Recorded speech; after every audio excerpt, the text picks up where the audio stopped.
Okay, so in this video I will show you that how you can record audio data on a computer system. For this demonstration I am using Ubuntu, and the software I'm going to use to record the audio data is Audacity. This is free in Ubuntu. Okay, so first open your Audacity software, and this will just give you this kind of interface which you can see from this screen. And there are multiple buttons. One is for pause any active audio stream. This is for playing any particular audio stream. This is to stop the data, audio stream data, playing back or recording. And this button is used to take your cursor at the beginning. This button is used to take your cursor at the end. This button is for start recording the session. So the main thing of recording any audio data is that we know basically from the concept of digital signal processing, the important parameter is the sampling rate. That is, you can find the sampling rate option over here, that is called project rate. Okay, so click on this button, you will see the multiple options which are offered by the machine. So I'm going to select 44.1 kilohertz. This is a standard sampling rate for audio data. Now our task is to basically create the tracks. We can select mono track, we can select stereo track. For mono track means it is one channel, stereo track means it is a two channel. So click on this tracks option. Now go to the add new, and on that particular option you select stereo track, because I want to record stereo data. Okay, so if you like to record mono data, go to the track, add new options, click on this mono option. Okay, now what is the stereo track? Means there are two tracks, one is left, another is the right channel. Okay, now from this audio track option you can select multiple options. Now I'm just going to show you basically what is left, what is right channel as well. Now the projected sampling rate is showing over here 44.1 kilohertz and 32-bit floating point. That means each and every samples will be stored in 32-bit floating point format. Okay, now let me just click on this start recording button, and then immediately it start recording. Before that, select the driver and the default options for mic and speaker systems. Okay, so let me click on this button. So now the data is start recording from this particular point. Let me stop it. Basically I have started the track from here. Let me delete it first of all. Now taking the stereo track. So I just forgot to mention one thing. Once you start recording, suppose by mistake if you just click on sometimes here, and your recording will start from this particular time. So for that, if you want to record from the beginning of the frame, so what to do, basically click on this particular button so that your cursor will go to the beginning of the audio frame. Okay, now click on this recording button. So initially it finds some of the frames are silent. Okay, now it start recording my voice. So whatever the things you will talk in front of your microphone, it captures and shown over the screen, and the cursor is automatically moving to the right side, and automatically the time frame are shifted to the left side. Okay, so now if we want to stop the recording here, so what to do, just click on the stop button. It stops recording.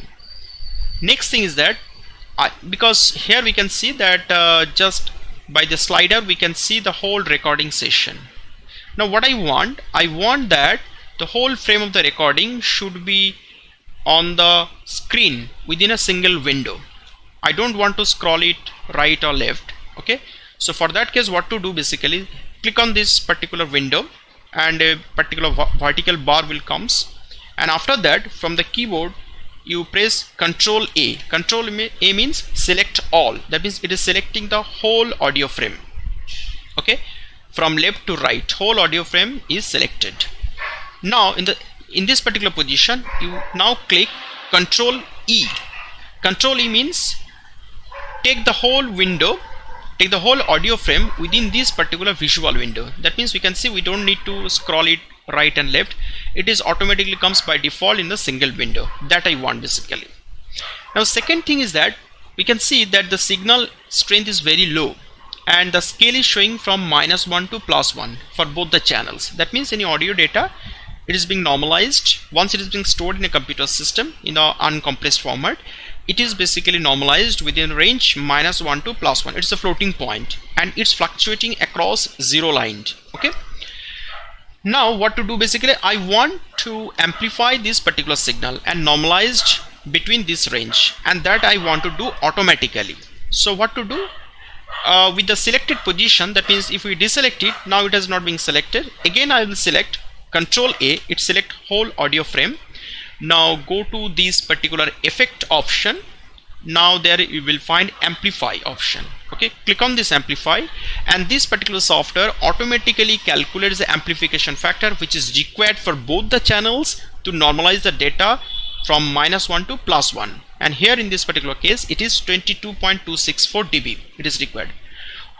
In fact, you can control this particular gain, dB gain, by this slider. Okay, so if you just reduce it, so it won't normalize between this range -1 to +1, because it has been already calculated, it is around 24 something dB. So now I just set it to 9.4 dB. Okay, now if I click OK, so it is amplifying little bit but not normalized between this full scale. Okay, so now again I wish to normalize between -1 to +1. Again we have an options.